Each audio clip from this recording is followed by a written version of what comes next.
Good morning. I'm Dr. Nsenga Burton of the Burton Wire, and I would like to welcome you to Nnpa Black Press USA's live stream featuring Dr. Aymar Christian, who is an associate professor at Northwestern University and the School of Communication, and who is also the founder and director, is that the proper term, of OpenTV. Hi, how are you? Thank you. Okay, so now what's your role at OpenTV? It's actually a really good question because it has shifted in the past few months. I am now the co-founder. So one of the people who was there when I founded it has now become a co-founder with me, Elijah McKinnon, who is also now our executive director. I was the head of research and development, and I worked with artists to develop their projects, and I looked at all the data, and I just hired my replacement full time. So someone else will be working with artists. I will be head of research and organizational development, meaning I'll be writing grants and helping build the organization. Okay, great. So tell me, how did OpenTV come about? Whose idea was it? How did you get the funding? And how did you get my alma mater, Northwestern University, on board? I love the saying, don't ask for permission, ask for forgiveness. So I came to Northwestern as an assistant professor and had co-produced a web series in my dissertation year with my partner and used that as a case study that was supposed to go in my dissertation, but eventually made it into my book. And I tried to pilot this idea of television film production as a method in and of itself, right? Especially because when you're studying independent film, it's hard to get access to the site, as an ethnographer, because independent films don't often announce before they produce, right? Because your fundraising until last minute, it might not happen. So I was like, you got to create the site yourself. And so when I got to Northwestern, I had a modest startup package, not like super huge, but I had made the web series for so little money that it was way more money than that. So I was like, well, I think I can start a network now. I think initially I wanted to do a series of pilots. I thought that would be more responsible. But then in the course of filming the first pilot, a show made in Chicago by a brilliant Black woman, Sam Bailey, came by my desk. And she had made it for the same cost that I made my dissertation project for. And she didn't need that much more money to finish it. So it was within my scope. And that's when I realized, oh, there's people already making these in Chicago. So I can do a network. So it was really based out of need and the need to look at distribution, the relationship between distribution and intersectionality, and be able to sort of observe different production contexts, not just ones that I create, as a comparison to see how can we create intersectionality in a meaningful way through a television network independently. Great. So tell me, what was the reception like when you first told people that this was your idea, a network of web series or independently produced web series and other types of content, I imagine? What was the reception like? What were people telling you? What did you hear from investors? Tell us about that. It's been an interesting journey of trying to convince people that this matters. And I still feel like I'm always fighting that fight. And maybe I should just give up the sword and put it down. But it was, again, like I said, I didn't ask for permission. I asked for forgiveness from my department. And I found out in my third year review that they weren't so thrilled with it. They just didn't see the scholarly value of it. And it had kind of slowed down my publication trajectory. So my department was not thrilled until one of our shows sold to HBO and got an Emmy nomination, and then they were thrilled. And I would say that everyone else, artists understood, right? People who wanted to make these web series, they got it immediately. They were like, oh yeah, I don't want to just throw my series up on YouTube. I want it to be on a curated site with other shows that are well produced and like represent my communities. And we also offered a lot of support in terms of development production, so they appreciated that. I haven't been talking to investors yet. We are starting a for-profit spinoff, which we can talk about later. In terms of foundation funding, which is what we currently have, it took me until 2019. I started in 2015. It took until 2019 until we got our first outside funders. And I really had to sort of coax Northwestern into continuing to support the project up until then, because foundations, when they fund media, they tend to fund journalism and documentary, right? Like nonfiction media, right? And they tend to fund production if they fund narrative. They don't typically fund the distribution of narratives. So it took a lot of convincing and talking to program officers to tell them why there was a need for this, and how it could serve a broader cultural change strategy. Great. So tell us about the show that got picked up and was sold to HBO. So that was Brown Girls. This is premiering in 2017, directed and produced by Sam Bailey and written by Fatima Asghar, both co-creators of the show. It's a slice of life show about two young women of color coming of age, a Black woman and a queer Muslim woman.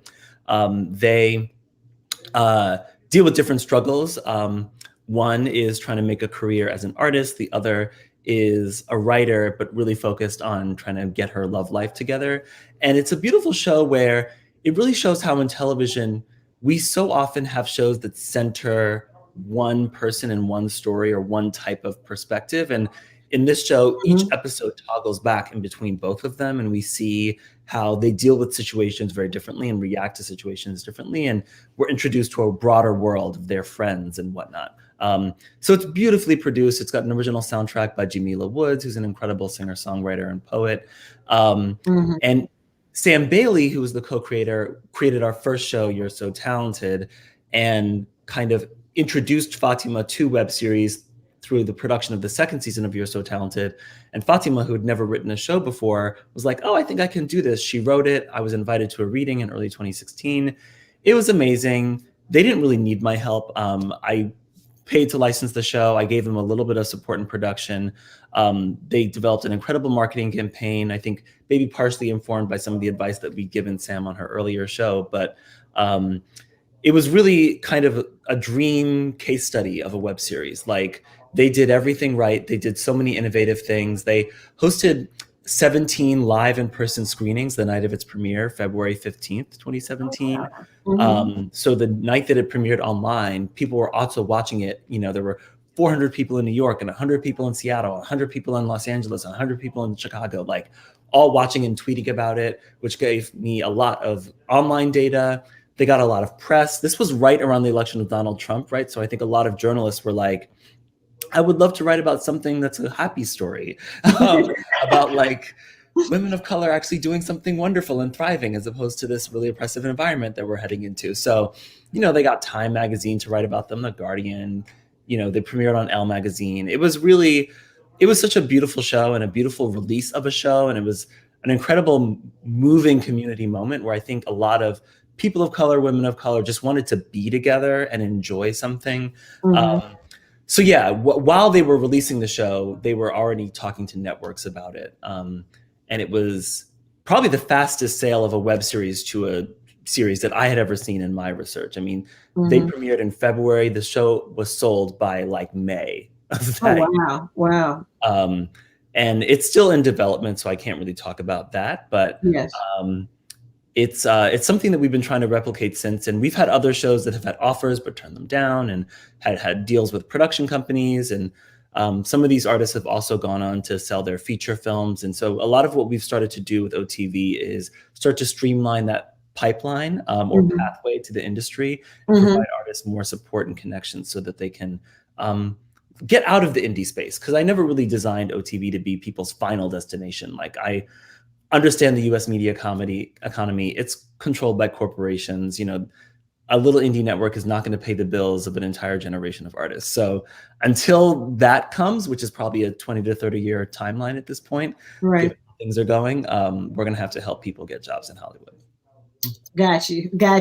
And speaking of Hollywood, can you talk more about the market for web series? Because you're seeing more, you know, situations where web series, I mean, of course, we have Issa Rae and Misadventures of Awkward Black Girls, probably the greatest example right now, for at least in Black culture, of a web series that is now someone who started with a web series who's now pretty much a media mogul and making lots of stories and telling different stories and doing pretty much whatever she wants to do in the Hollywood space. Can you talk about the market for web series and and how people go from the web series to working in Hollywood?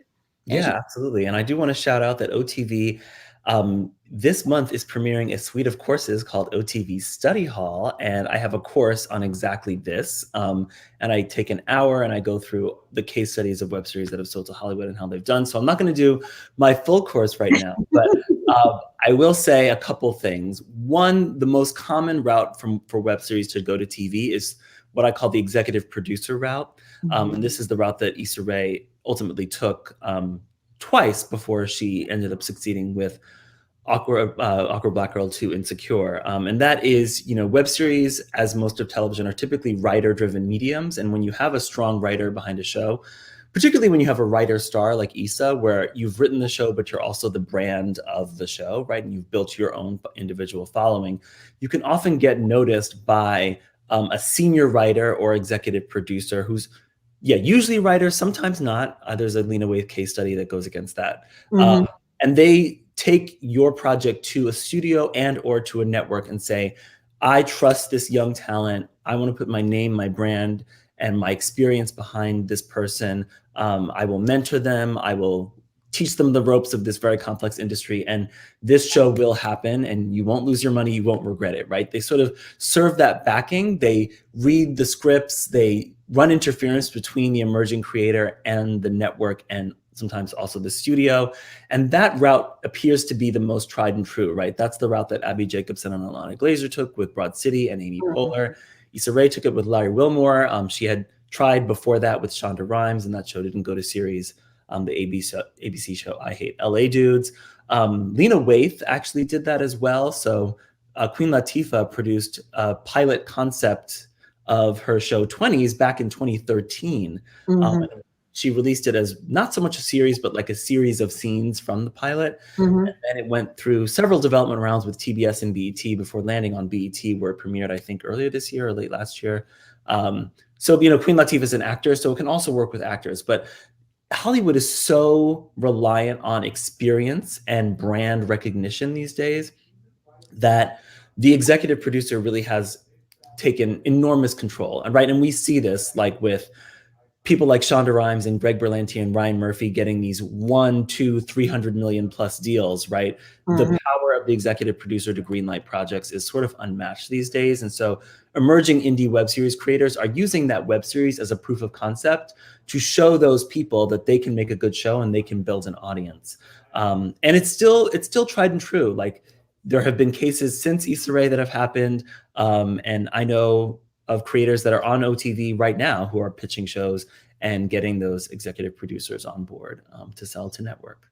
Okay, Noah Washington had a question and said, would the same approach work with nonfiction, or is this really something that's a phenomenon of fiction?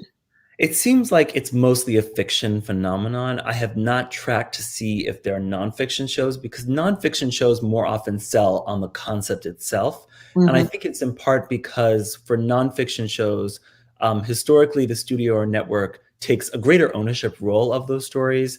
And if you're talking about those like swanky Netflix documentaries that they're now making, they probably own those outright and pay the production company a little bit more than the cost of production, so they don't go into bankruptcy making the show, right? A kind of cost plus production. And so when the network directs that, they just choose an idea that they like, and they basically, if there's a team in place that will make it, great. But otherwise, I think they're just like, this is ours. You just work with us.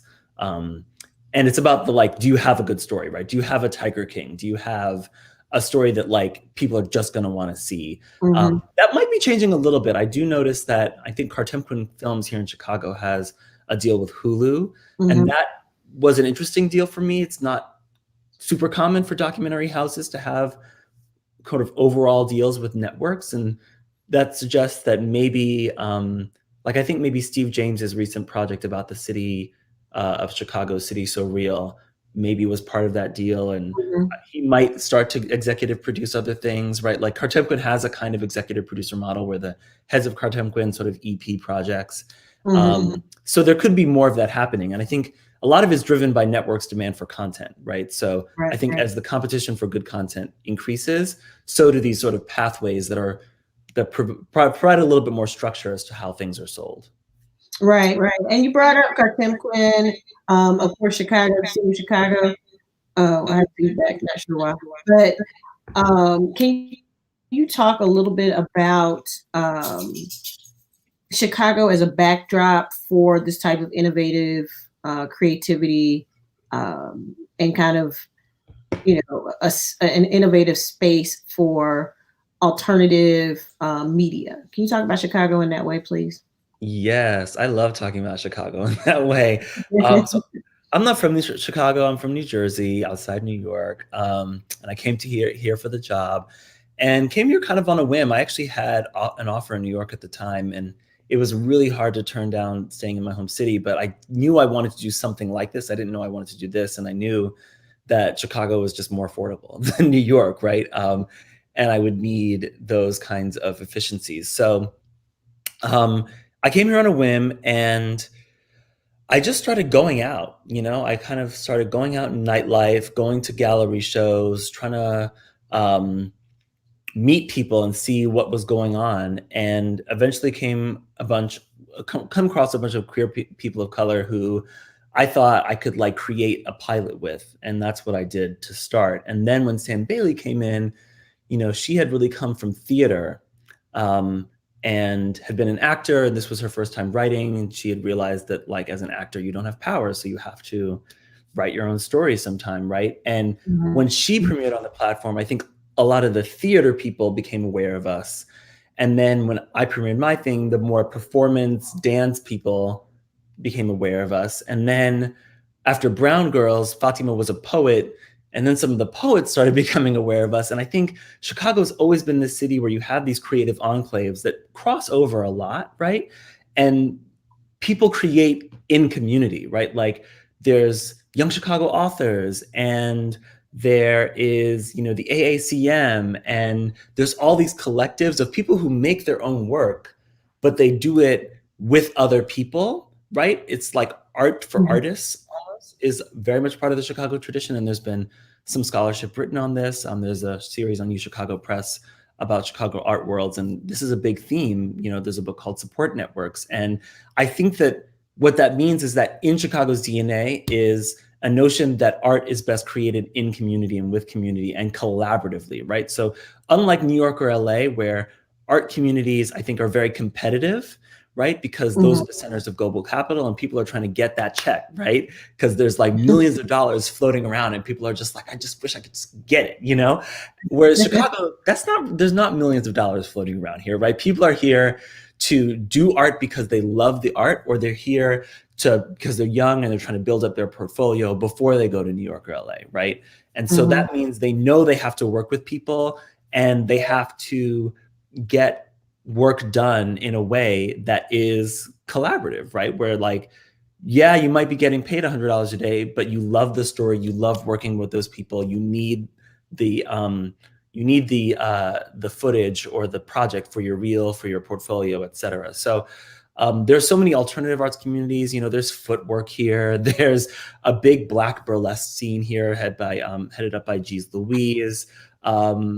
There's actually a lot of queer burlesque. There's an underground female wrestling league here. There's just so many random things. And like, I know I'm not talking about narrative film and television, right? But like when you create a show, you have all of these locations you can film in, like, and then you can pull on all these artists as actors or just as like set pieces, right? And then sometimes those artists who aren't in narrative film and television will like learn how to write a script, right? And then they'll tell their story, right? And so you get these really interesting stories.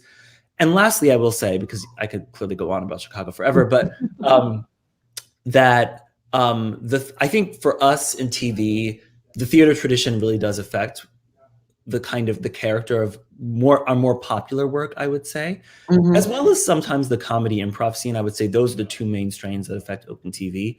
And for theater, there is a tradition that I think is very much like embodied by Steppenwolf, and people have complicated feelings about Steppenwolf, but there's a realist tradition that's like, we're going to tell very human, grounded stories that also relate to like these social political issues, right? And I think that really helps us out, because I think our stories end up feeling more sincere than stories that come out of Los Angeles, where Mm-hmm. there's so many people in the making process, like you lose the kernel of the seed that made it feel genuine, you know? And people watch our shows and they're like, they just fall into them, you know? Which is not the case with a lot of web series. So I think that the theater tradition really helps. And, you know, having a big comedy improv scene is great for just having comedies that are funny. Right. Okay, so when we talk about Chicago, you know, Chicago is a huge theater town. As I think a lot of people know, a lot of comedy comes out of Chicago. You know, music is huge, all of these things. Music, yeah. Right. But there's been kind of like a resurgence of Chicago as a location. Not that it ever went away, but there are a lot of shows that are coming out now that are set in Chicago. The one that came to mind, of course, when we were talking is Southside, which is one of my favorite shows. It's just funny. I think you have spent some time in Chicago to get some of the jokes, but overall, I think it's a really good show and well done show. And then, of course, you have all the Chicago Med, Chicago Fire, Chicago, you know, all the Dick Wolf. Yeah. Yeah. Can you talk a little bit about that? What do you think is leading to this reemergence of Chicago as a location in these larger spaces? And then, you know, also giving voice to, you know, a show like Southside. It's, I think, a pretty simple answer. When I arrived here in 2012, I didn't know this at the time, but that was also the year that CineSpace Studios opened. Mm-hmm. And CineSpace Studios is kind of in the North Lawndale neighborhood, and it's all these stages that have been built for a large-scale production. And that was, I think, the game changer for the city because it allowed television production to be here in a big way. And when Dick Wolf wanted to do a shift from New York and the Law and Order series to a Chicago series, that space really allowed him to do that. And all of the Chicago shows are based there and they all are sort of headquartered there. That coupled with the state tax credit, right? The Illinois tax credit gives productions basically a 30% discount for shooting in Chicago. And that drew bigger films and other TV shows like, you know, Showtime's The Chi and Shameless and Southsiders and so many others. And what that has done for OTV is that means that now there's a base of production crew who can make a living here and actually stay here as opposed to going to Los Angeles, right? So like you had Columbia College, especially, but also to some extent like DePaul and Northwestern sort of graduating lots of film students, but then they would kind of immediately leave and now they stay. And so we have these young people who, you know, on these big productions, they might only be just in the camera department, but on an OTV show, they can be a DP, you know, and show their stuff. So it's been hugely beneficial to us. And I think that the combination of the state tax credit, which, you know, if we read like Vicky Mayer's work, you know, she's very skeptical of state tax credits and their ability to provide quality labor. Chicago is a union city. And so the labor here, I think, is a little bit better than like Georgia, which is a right to work state. Right. And so it's a little bit more chaotic over there, but that's also why Georgia is probably doing better than we are in terms of production capacity. But yeah, I think both of those, like when the state renewed the tax credit, I think it was last year, I was there and Dick Wolf spoke right after the governor and been like, glad y'all passed this tax credit because if you didn't, I would have been out of here. Wow. Yeah. Yeah. Well, Hollywood has a lot of influence. I mean, you know, Georgia has been very under Governor Deal. It was very stable in terms of Hollywood and the flow of of income coming in. It's like literally a $10 billion industry is built here, right? But then with our new governor who has kind of elevated more conservative values, you know, is talking, you know, getting rid of Roe versus Wade, working to do whatever he can for that, and all these like very what we would call ultra conservative, oppressive, if you will, policies and laws that really caused some of the production that was coming here to go elsewhere. So, for example, some of my friends who are here all the time working, they had not. This is pre-COVID, of course, but they were their productions were being moved to Canada and to other places that were upstate New York, even, because New York State has a pretty good tax credit as well. And Chicago, because, they did not want to do business here in Georgia. So that's a really great point that you raise, and something that people should be thinking about, because I don't think when you bring $10 billion to a state and counting, then you really do have some influence whether or not you live in that state. And it's especially as it relates to the economy and the business of a particular product or service that you offer. So yeah, and Illinois is way ahead of that in that way. Can you talk about what you experience now when you talk about Chicago? Because, New York and LA, and having worked in both, can be can be very insular and very closed. It's very hard to penetrate those markets, even if you come with your film degree from Northwestern, NYU, or whatever. It takes a long time to really crack that nut, so to speak, and to get in there and to start making the moves that you need to make. What was your experience in Chicago? I mean, did you run into that, or were you able to be as successful as you have been with this particular endeavor because there's less of that there? Yeah, I think there's definitely less of it here for sure. And we did it really based on a very grassroots approach. That was, I think, honestly, as simple as everything we premiered on the website, we premiered in Chicago first. We held a screening for it, and the early screenings were in small galleries, artist-run spaces. Every screening was boutique. Elijah McKinnon, our current executive director, really designed every space. Sometimes there'd be a specific floral arrangement. Sometimes it'd be in collaboration with an exhibition. And so we really welcomed people and really thought about hosting as a critical aspect of what we were doing. And just gathering people around, people would come and you host a show. And so the creator would come, and then the crew would come. And then, the DP or the director of that project would be talking to someone that they're sitting next to who happened to be writing a series or a short film. And then they would strike up an organic conversation. And then a year later, I'd be in a meeting with them and they'd be like, yeah, so we're doing this show. And I'd be like, where'd you meet? And they're like, oh, at this screening, or people would see a show and they would reach out to the creator and be like, oh, I love, the directing on that. Can you introduce me to someone? And people would just do that, it really, I'm sure that there's lots of competitive antagonisms that I'm not aware of. And over the years, I was aware that there was more sort of beef in the community, but it wasn't, I think more often than not, it was a collaborative spirit of sharing resources versus hoarding them,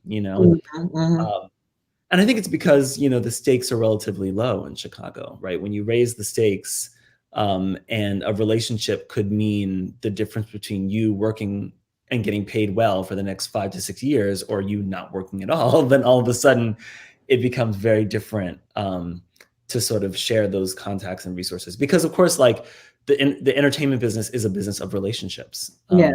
And so you can't get anywhere in the business if you don't have relationships. At any level, right? And from the indie scrappy level to the highest levels in Hollywood. And so I think just not having those high levels here, based here, really affects the culture of making. In a way that I think is great for an indie platform like us. I don't think OTV would have worked in New York or LA. I would have needed Quibi money. I would have needed $1 billion in startup to do the same thing, and they failed, right? Right. Right. And that's what I want to know. What do you think about Quibi? Why is OpenTV succeeding and Quibi is failing? What's it's that a scalar about? thing. I think short form series, it's a niche market. And so you have to target it in a very specific way. Either you work with people who already are popular on the internet, right? There's a network called Zeus that's started by a whole bunch of famous YouTubers. They've been around for a couple of years now because they were started by people who had large internet followings who could direct traffic to that thing, right? And they had dedicated fans who wanted to see them make this move. I think for Quibi, they started with $1.75 billion. So they were like, oh, we can actually work with big Hollywood people. So they spent a lot of money. All their narrative stuff comes from these really established people who don't work on the internet, whose primary business is long form TV shows and movies, right? So what happens when you tell people, oh, what happens when you talk to Sam Raimi and say, hey, you want to do a web series? He'll be like, sure, what you paying me? They're like, here, you get this budget, and also you can own it in 2 years. He's like, okay, cute. But like, are you going to get his best idea?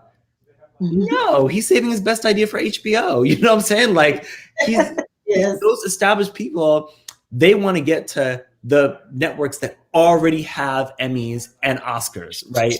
They're not going to give their best idea to a startup and a new format, a short form format that they don't traditionally work in, that no one in the industry respects, right? Like, the Emmy for the short form is in the Creative Arts Emmys. It's a week before the telecast. It's not on camera, right? Like, nobody even knows that there is a Emmy for web series. Except OTV, obviously, we care about that. But like, I think that's a big dynamic. It's about who you target. What Quibi had to work with emerging young creators who this was their big shot, and you were going to get their best idea, the story that they felt like needed to be told and was never told before. Because if you're talking about short form, you have to offer something different. And that's the other problem they had. They had quite a bit of diversity, but it was all in the unscripted market, right? So they had and some of it was also rehashed. So like they had MTV Singled Out, hosted by Kiki Palmer and Joel Kim Booster, who's an incredible Chicago comic. So that was like intersectional hosting, right? Black woman, queer, Asian man, but it was like a rehash of something. They had a series based on Sasha Velour's drag show, which I had always wanted to see and never been able to see, Nightgowns. So I watched that show, but I don't know who else did, to be honest, in part because when they premiered, they made the mistake of allowing mobile only. That was also a mistake. But I really think it was like the scripted shows needed to be diverse as well. The scripted shows were too white. And here's the thing, white people have a lot of choice in the TV market, and they have a lot of choice in longer than the short form market, right? So if you're a cis straight white person, you have hundreds of hour-long shows to choose from. Why would you choose a show that's only 60 minutes and has 15-minute episodes? Like, you have no incentive to do so. You can get higher production value and more story from literally every other network, right? Whereas the reason why Brown Girl succeeded is that there were no shows for queer Muslim women. There were no shows for South Asian people at the time, right? There still really aren't. Like, we just premiered a show called Code Switched, brilliant, beautifully directed and acted and written show from Karan Sunil about South Asian people. It's kind of like the cheap tagline is like South Asian friends. And we've been talking about releasing the show for a year, and he kept pushing it back because of the pandemic and everything that was happening. And he finally decided to release it kind of just before the election with a week and a half notice, right? Dropped the trailer 2 days before the show. He dropped the trailer. Within a day, the trailer had 250,000 views on YouTube. Because Hollywood doesn't develop shows for South Asian people. So they were like, everyone was so excited when they saw the trailer. They're like, oh my God, there's a show for us? Why wasn't that show on Quibi? It's just like the way in which Hollywood discounts audiences of color. They just do it decade after decade, and they have to keep relearning this lesson over and over and over again. And it's so frustrating to study media history, because we're like, y'all, Black TV was hot in the 90s, and not only Black people watched it. And then y'all spent the entire 2000s not giving us any shows. So when Shonda created Scandal and the ratings went up in season 1, you were surprised, but no Black person was, right? Exactly. Anyway, so that's my rant on Quibi. They made so many mistakes on representation, on the programming strategy, and on the tech. I was already skeptical it would succeed, but I think the level of failure was why it didn't even last a year. Right. So you brought up this whole, and let me shout out some of our people. We have people joining us. Greg Johnson, Annette Phillips, Miss Annette joins us every time we have a live stream. She's probably our biggest fan. Michelle Whitty, of course, Noah Washington has some great comments and questions. Cassandra Green, and someone was sending you love. Cassandra Green was sending you love. And Okita Brown said that you had the question I asked you about Quibi was a great question. And then Noah says, why pay for a premium service when you can go straight to YouTube, which I think you just answered.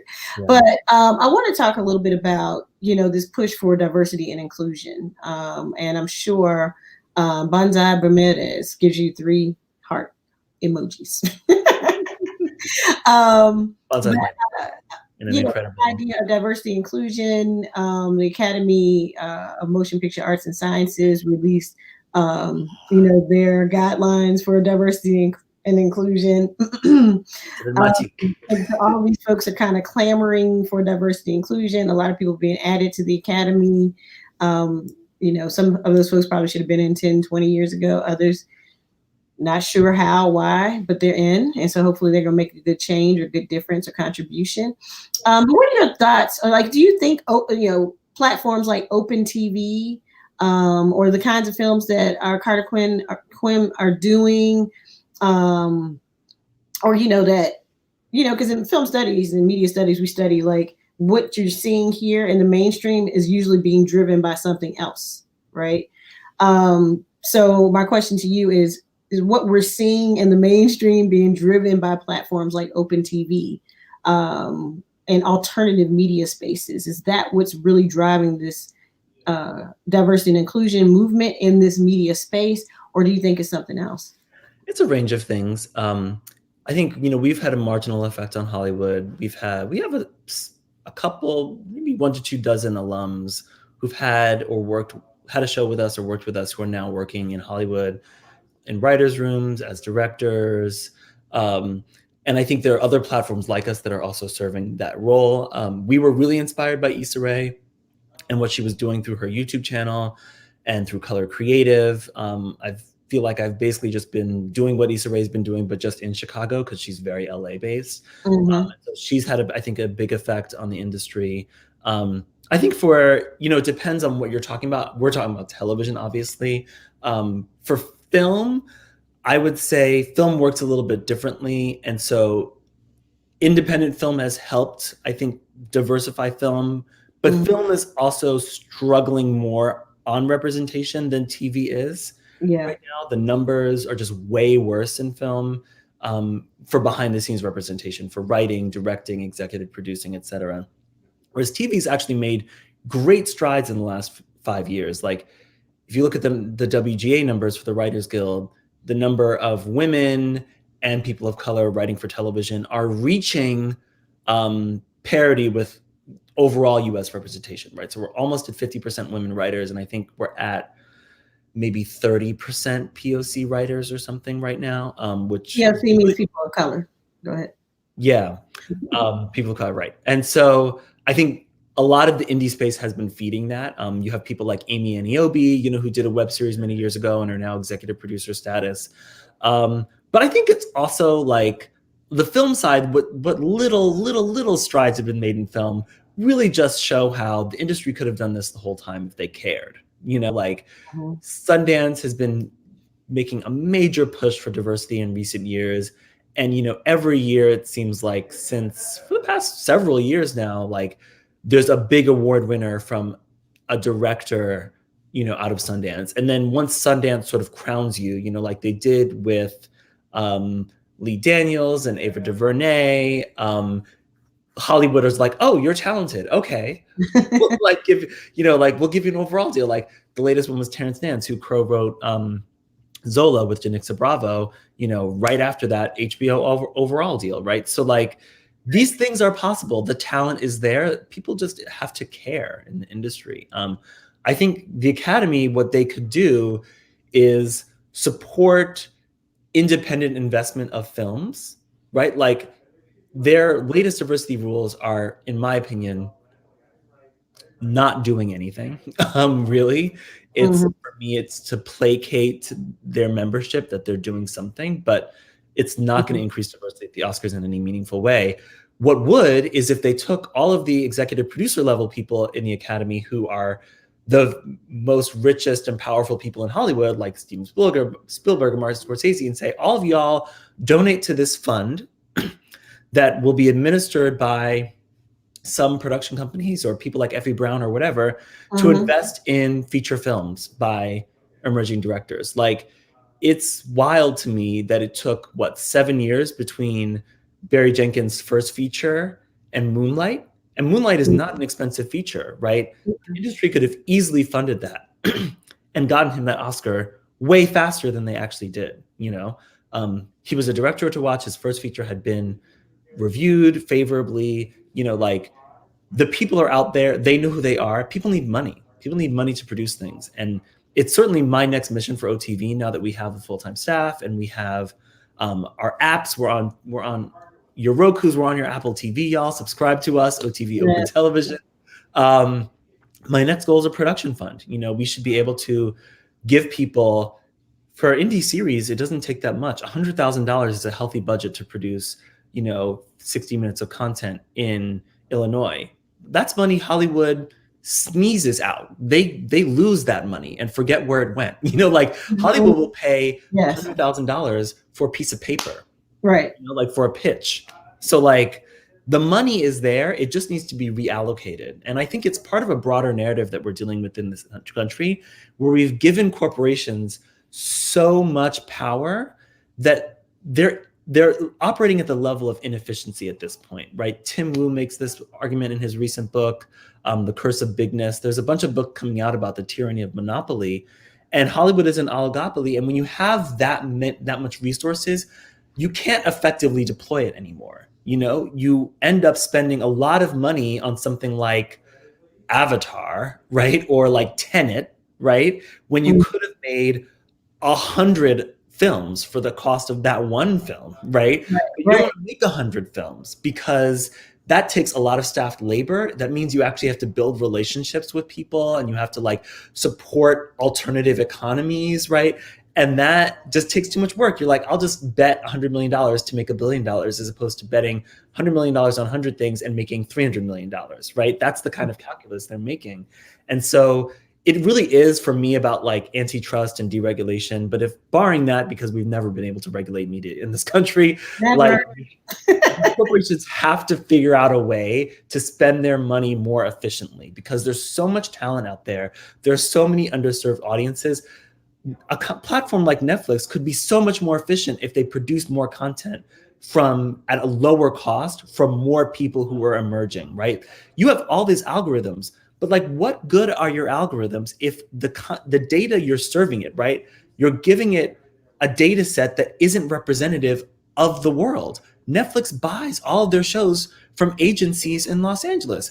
Those agencies are struggling to find writers to represent who are diverse, So like, you're not getting diverse pitches in the door. You're filling this algorithm with shows that don't come from a production base that represents the fact that you are in like 100 countries, right? And most of the world is not white and most of your creators are white, right? So then how are you going to efficiently be able to target creators? You can't.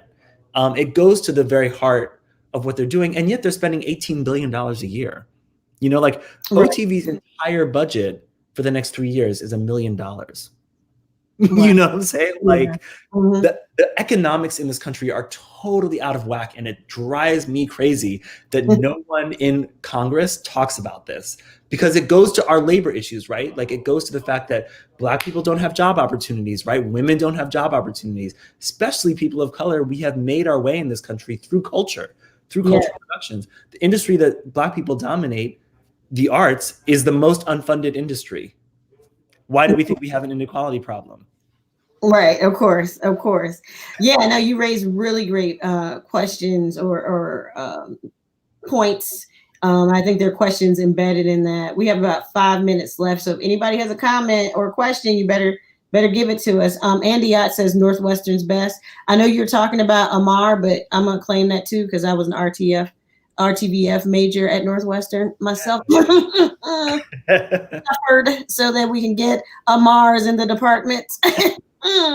But Aymar, tell us, so what's next for you? And I do want to hear a little bit more. I know we're kind of short on time, but I want to hear more about like that kind of intersection between an academic space, a creative space, and the community, like how that works. So let's start with that, and then let's end on what's next.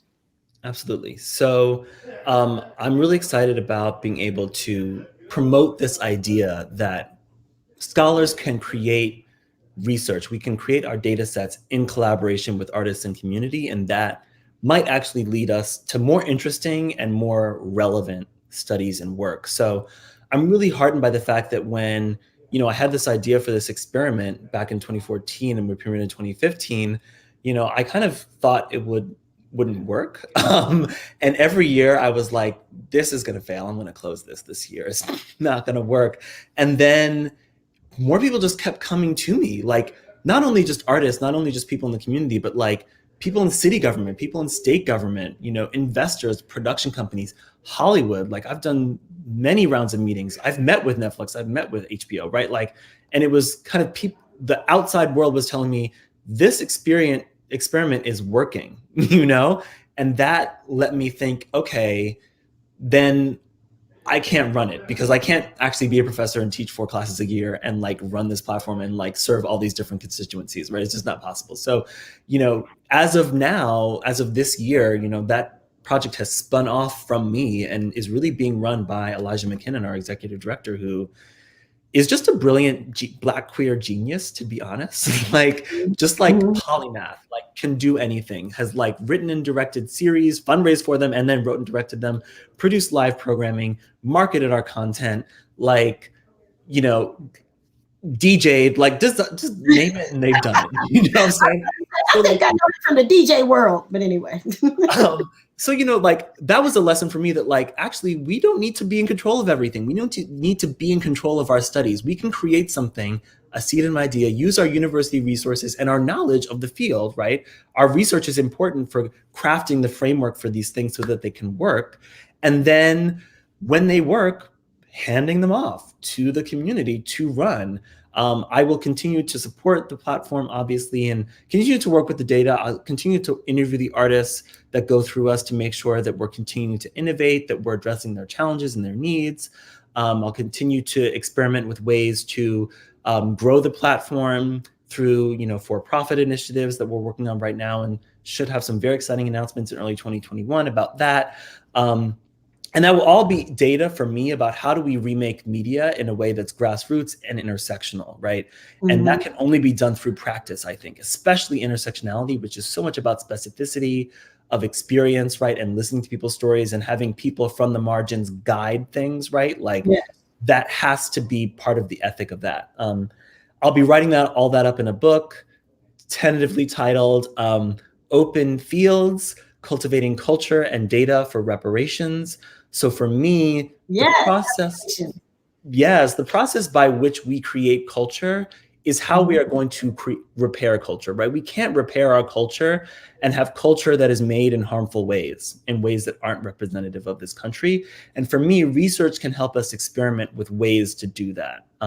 So the book will be about the research process and the mistakes that I made and the innovations that happened through the development of OTV. It will also talk about how do we heal these fields, right? How do we heal television and all the decades of exclusion of so many people in television and film? How do we heal the exclusion that's happening right now on social media, right? We didn't even talk about all the social media stuff, but like, I think there's a way in which the kind of thing we're doing through OTV, complex storytelling, intersectionality through digital platforms is a way to think about social media as community-based media and not as this global extractive thing, right? Thinking about Nick Coltry's data colonialism book, right? How do we actually develop data that doesn't colonize people, but actually empowers them, right? So that'll be the next book. Look out for that. And, hopefully OTV will become a lab and we'll be able to study the broader independent media space, the broader, Black, Indigenous, people of color media space, to promote this space as well, and maybe also study the industry and look at trends in the industry and get better studies around representation in the industry, right? I would love to talk about not only like how many, women writers and POC writers there are on TV shows, but how many of those people are executive producers of those shows and what genres are those shows in, right? Are people of color finding themselves locked in certain genres like we were in the 90s when we were locked in sort of the family comedy, right? Or are we in sci-fi? Are we executive producing sci-fi shows? Are we executive producing fantasy shows, et cetera? So there'll be some traditional research, there'll be community-based research, there'll be a book, it'll be good. Hopefully. Fantastic. I am so excited. Thank you so much, Aymar. And I have to say this on behalf of the Black Caucus, which I am co-chair of, for the Society of Cinema and Media Studies. We're very proud of you and all the work that you are doing. I also have to say that I find it appalling at the lack of Black scholars and scholars of color who are actually hired as consultants in Hollywood. because I know so many of our white colleagues, many of whom are allies, who serve as consultants not only to film festivals, to other types of innovative and creative endeavors. They're on the payroll at some of these major studios and companies, production companies, and the fact that Black scholars like yourself who are just dynamic. I guess I'm talking about me too, but no, they're just dynamic and incredible, and just leading the scholarship and the research in this space have remain untapped for those particular types of roles, which would really help the industry in so many ways. Coming up with a diversity and inclusion rider that is actually informed. Right. That actually works. Right. We're very proud of you. I'm very proud of you and the work that you're doing, and we want to see you win and continue to do it. And that what you're doing is really a model for BIPOC, and that means Black, Indigenous, people of color, creators who reside outside of the margins of Hollywood and who really want to create and make a living at it. And so I think what you're doing is really a very specific type of model that is unmatched right now. Especially as it relates to academic spaces. So, hats off to you. Thank you for taking the time to talk to us today. I want to invite everybody back next week, Wednesday. And where can people watch OpenTV one more time, Aymar? We are at wearo.tv, or just Google OTV Open Television, or search for it on any of your Apple and Android devices. Okay, awesome. Well, I want to thank you so much. I want to welcome people back next Wednesday. We are doing a show on Black adoption, and we will have people who actually have adopted, including me, Black children. And so we're going to have a very great show. It's National Adoption Awareness Month, November. And so that'll be our show next week. So we invite you to all return at the same time on Wednesday. Thank you for watching and have a fantastic day. Stay safe, wash your hands, wear a mask, and stay Black. Indeed.